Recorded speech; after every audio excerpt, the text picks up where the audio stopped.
Just think if you are also completely white like this man and your father leaves you because of your white complexion, something like this is going to happen.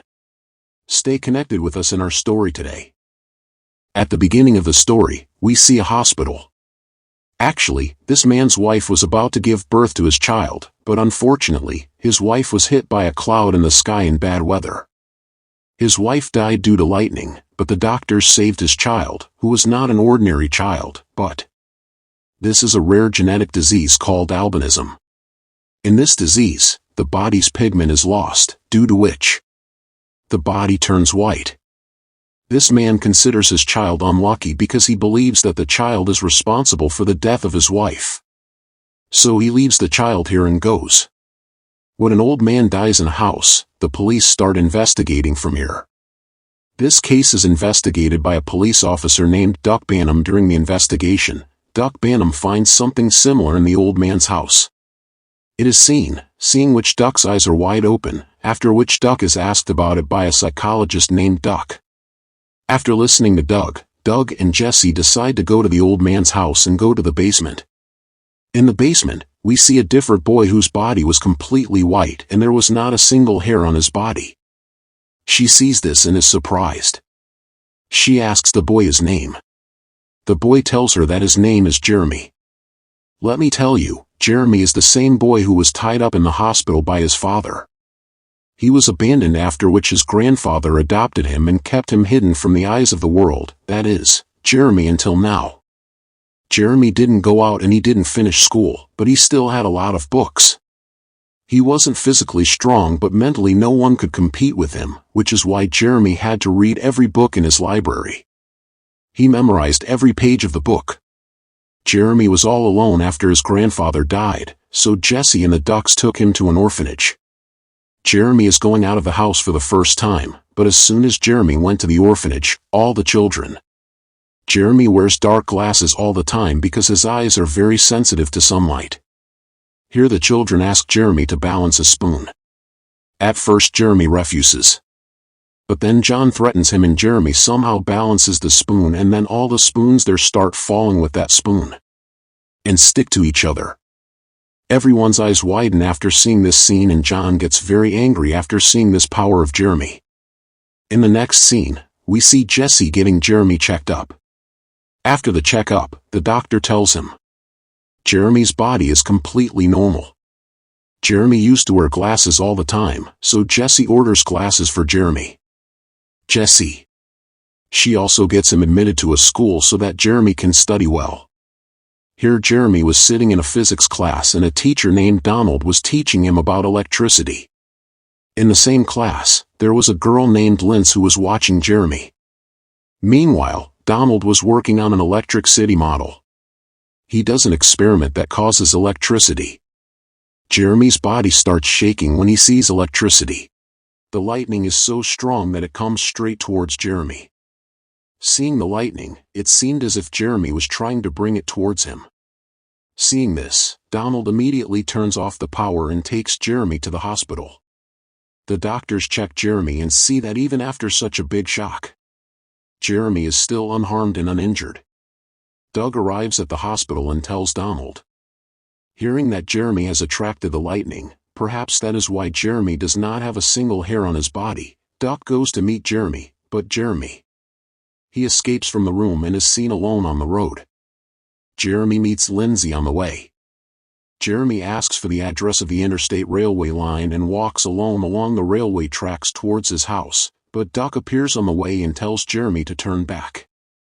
Jeremy initially refuses, but after much persuasion, he goes back with her. They take him to a room with many people. Here a man tells Jeremy that he has the highest IQ in the world. Now it's too much. Did you learn this from a book or someone else? Jeremy tells him that he can't go near the radio or TV. Because it gets worse, Jeremy asks to go back to his house, to which they tell him that his house has been foreclosed on by the bank. Jeremy leaves after hearing this. After this, Jeremy's school plans an activity in which he and his sheriff are also involved, but Jeremy is not happy with this and goes alone to sit and tell the Duck that whenever he sees lightning, when he sees thunder, he feels like the lightning is coming towards him, which is why his mother also died from lightning the next day. Duncan kills a deer and refuses to tell anyone. Jeremy is also there and finds the deer dead. He is very sad to see this. Then Jeremy puts one hand on the deer and holds Duncan with the other hand, which makes Duncan very sad. Seeing that he is in a lot of pain, the sheriff asks Jeremy why he did all this.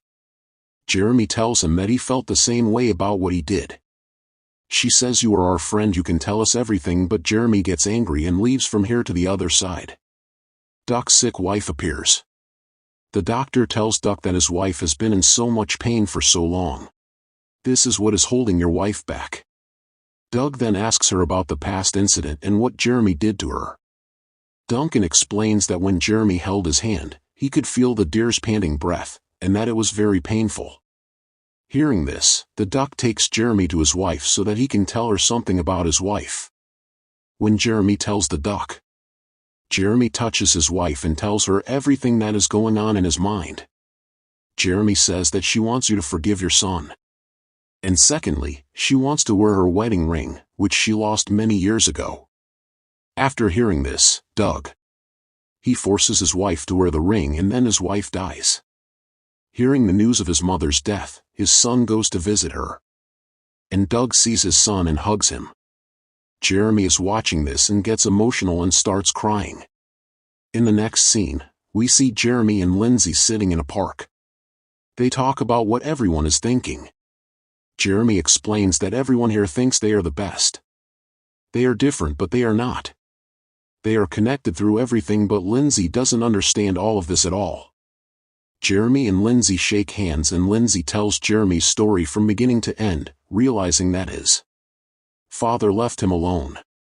Jeremy also remembered everything that had happened to him so far, and Jeremy was very sad to know this. Jeremy gets upset and lets go of Lindsay's hand. Jeremy asks her if she cares about him. Lindsay says that of all the people I have met till date, I like you the most. This is what Jeremy said. She comes very close and kisses him on the lips. Lindsay's father sees them kissing and comes close to them and starts hitting Jeremy. He tells Lindsay to keep her distance. Meanwhile, Jesse arrives and saves Jeremy from Lindsay's father. After this incident, Jeremy was very sad, so he started going to his house with all his stuff, but he is unable to go. Next scene. We see Jess in the gents' bathroom where Jeremy used to spend most of his time.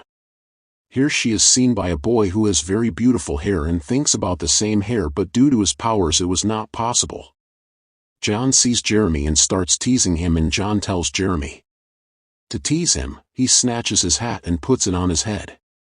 John then tells Jeremy, "If you're really a man, try to snatch this hat from me." So as Jeremy reaches out to John to get his head back, John grabs his hand. Jeremy realizes what John's past life was like. Then John and all his friends come out with Jeremy and tear off all his clothes. After that, these people torture him a lot and throw him in dirty water. Jeremy is completely defeated in front of these people and uses his superpower in anger. He uses it, and then, due to his anger, the people start getting electrocuted. Jeremy is not harmed by it, but John stops breathing. Jeremy gives John a small shock of electricity and revives him. Jeremy then goes back home. It passes, but the house is already empty. Jeremy is sitting alone in the house, and then Jessie comes in. She comforts Jeremy and hugs him. At the same time, Donald, who has now become Jeremy's best friend, also arrives. Seeing Jeremy upset, Jessie tells him that now she will take him to a place where no one will bother him. As soon as they leave, the police arrive. The police arrive to arrest Jeremy because they were informed about John's incident, but the duck saves Jeremy and as the police officer. When they call the station to report it, Doug throws his walkie-talkie away. Meanwhile, the weather gets really bad and Jeremy starts running. Seeing this, Duncan also. Jeremy starts running after him and everyone starts running after him, but Jeremy gets struck by lightning. And he has disappeared. They are more happy than sad because Jeremy is now where he should be. The story ends here, and if you liked it, subscribe and watch all the upcoming videos. Thank you.